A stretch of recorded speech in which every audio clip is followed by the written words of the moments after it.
Have you ever laid in the silence of the night, your heart aching with a question so profound it seems to echo into the void? Does he feel this too?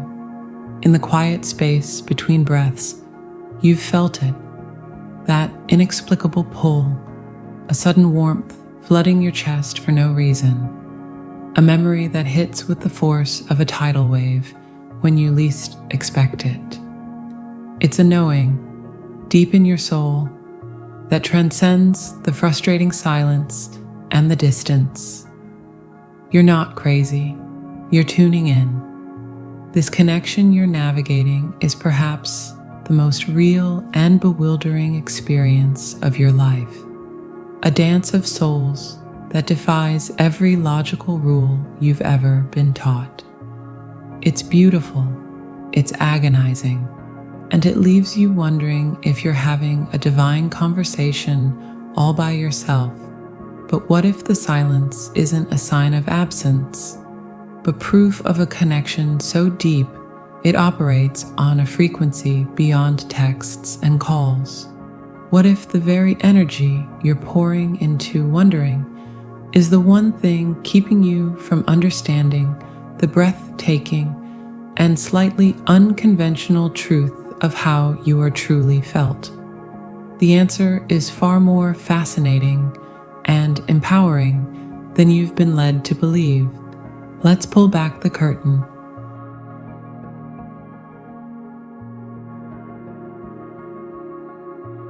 Let's get brutally honest for a moment. You've been doing the work. You've journaled until your hand cramps. You've meditated until you're pretty sure you've met every version of your past self in a cosmic waiting room. And you've affirmed your worth until your own voice echoes in your dreams. And for what? So your twin can seemingly double down on the distance, become more entrenched in their 3D reality, or, and this one really stings, post a picture looking happier than ever without you. The mind, in its desperate need to make sense of the nonsensical, whispers the cruelest question. If this connection is so real, why doesn't my progress bring him closer? What if I told you it's working exactly as it's designed to? Not despite their retreat, but because of it. We romanticize the twin flame connection as two halves reaching across the void for a blissful, harmonious merge. We imagine our healed energy as a gentle, loving beam of light that will finally illuminate the path for our beloved to find their way home. It's a beautiful image, but it's a fantasy. The reality is far more raw, more potent, and frankly, more terrifying to the unconscious ego. Your energy isn't a gentle beam, it's a flawless, high-definition, IMAX quality mirror. And when you heal a core wound, you aren't sending a love letter. You're holding up that mirror directly in front of them, forcing them to gaze upon a reflection of their own soul. They have spent a lifetime, perhaps lifetimes, running from. Think of it this way. Your souls are tuned to the exact same frequency, like two perfectly matched tuning forks. When you strike one, when you do the work to dissolve a layer of fear and shift your vibration to peace, the other must vibrate. It's not a choice, it's physics. But here's the catch, the part we rarely talk about. If their conscious mind is not yet ready to acknowledge that frequency as a part of themselves, their ego has to invent a story to explain this sudden, inexplicable internal earthquake. That surge of self-love you cultivated. In their field, it doesn't feel like a gift from you. It feels like a profound, unsettling sense of their own lack. Your hard-won peace feels to them like a restless agitation they can't pinpoint. Your radiant wholeness highlights their own fragmentation with blinding clarity. They're running, It was never from you, not the real you. It was a primal, panicked flight from the sudden, unbearable confrontation with their own unhealed self, activated by your transformation. You became the living, breathing embodiment of everything they are not yet brave enough to face. It's the ultimate spiritual irony, isn't it?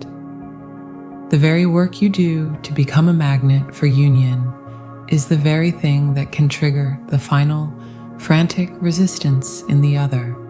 It's not a sign of failure. It is the most profound evidence of your success. So the next time you feel that pang of confusion, wondering why your ascension isn't met with a fanfare and a reunion, remember the mirror. Your power isn't in begging them to see you, it's in having the courage to become so clear, so whole, so vibrantly authentic that the reflection you hold up is undeniable. You are not being ignored. You are being felt at such a deep cellular level that it is shaking the very foundations of their reality. And that, beautiful soul, is the sacred, terrifying, and ultimately glorious mechanics of this dance. But if you think that's powerful, wait until you discover how to stop sending energy and start being a frequency so magnetic it rearranges the universe itself to bring you together. But that's a conversation about resonance, and it changes everything.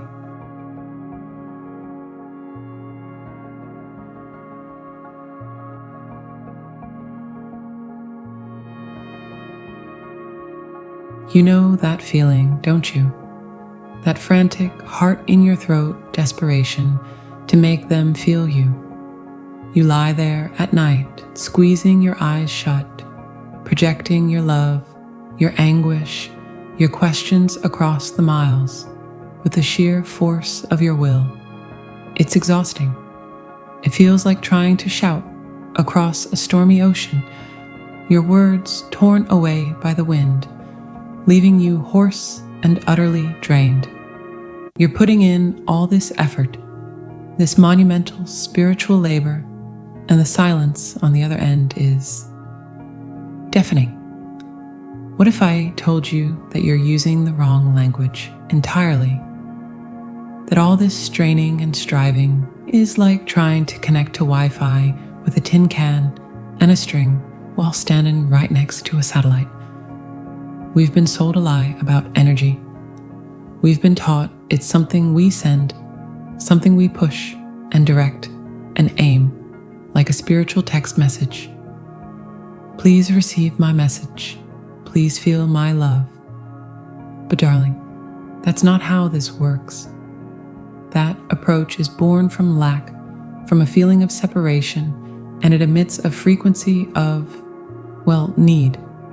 And need has a certain chaotic, staticky vibration to it. It's like trying to tune into a beautiful, clear classical music station, but your dial is stuck on a channel that's all hiss and panic and weather alerts. The universe doesn't operate on the language of force. It operates on the ancient, immutable law of resonance. This isn't fluffy spiritual jargon. This is actual physics. It's the reason one perfectly tuned violin string will cause another to hum from across the room without them ever touching. It's the reason you feel a sudden, inexplicable urge to call an old friend moments before they text you. It's not magic, it's mathematics, it's vibration, and your twin flame connection. It is the ultimate expression of this law. You are that second violin string. You are that matching tuning fork. So here's the radical, liberating, and frankly, way easier secret. Stop sending, start being. Your power doesn't lie in your ability to project your energy at them. Your power lies in your courage to become so vibrantly, unshakably, joyfully yourself that you emit a frequency so clear, so coherent, so magnetic that it becomes impossible for the matching frequency in the universe, which just so happens to be housed in your twin's soul, not to respond. When you are consumed by anxiety about the connection, you are a tuning fork clanging with the discordant noise of where is he? Why hasn't he? But when you lose yourself in painting, in hiking, in laughing with friends, in building your dream, in simply savoring a perfect cup of coffee in the morning sun, you are tuning yourself to the frequency of joy, of wholeness, of life itself. That frequency is your native soul's language, and it's his native language too.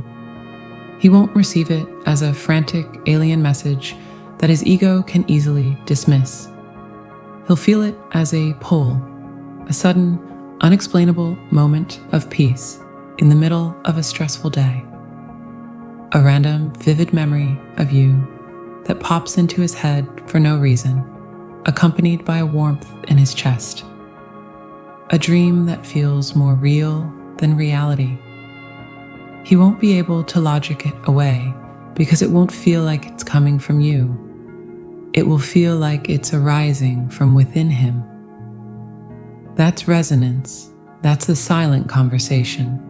You're not shouting across the void. You're both humming the same song, and the distance between you is simply the space where the harmony is created. The most potent prayer you can offer isn't a list of wants and needs. It's a life lived fully. Your joy is your call. Your peace is your message. Your authenticity is your invitation. And when you finally get your own frequency clear, the universe handles the delivery for free. It's the most reliable postal service in the cosmos. And the most fascinating part? This doesn't just draw him in.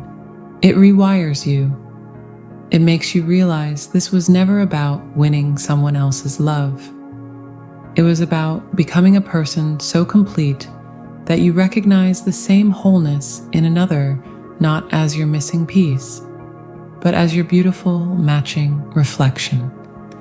But that is a conversation about what happens when the mirror and the resonance finally, miraculously align.